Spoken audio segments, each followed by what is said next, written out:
New tonight, two House pages are defending Virginia's First Lady. Earlier this week, we told you how a Senate page accused Pam Northam of singling out 3 students because of their race during a recent tour of the executive mansion. And 10 on your side's Brett Hall actually talked to 2 other pages who were on that tour, confused by the claims, and say the truth needs to get out. So first and foremost, pages, if anybody doesn't know, are 13 and 14-year-olds who assist the General Assembly during the session. Of course, that session just ended. But as part of the program, they went on a tour of the governor's mansion.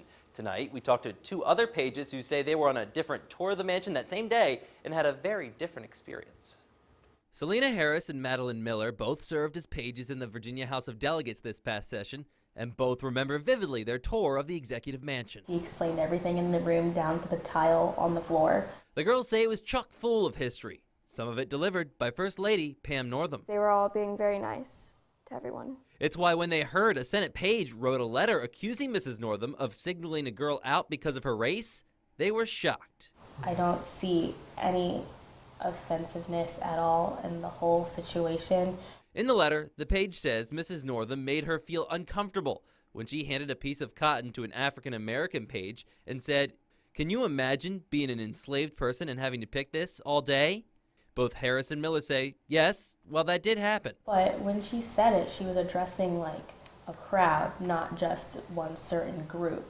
They say everyone in their tour groups touched it. In class at school, I've had teachers who've passed out cotton before, when we were learning about slavery, and it was just like that. It was just like a normal class. Yet in the letter to the First Lady, the Senate page called her behavior inappropriate, especially because of her husband, Governor Ralph Northam's recent blackface scandal. The girls think the page may have let her emotions about that situation affect her view of the First Lady. Been looking for something that was negative when there wasn't anything. And again, they were on different tours that day, but the First Lady did respond in a statement after we did our initial story. And she says, furthermore, she used a variety of artifacts and agricultural crops with the intention of illustrating the painful period of Virginia history.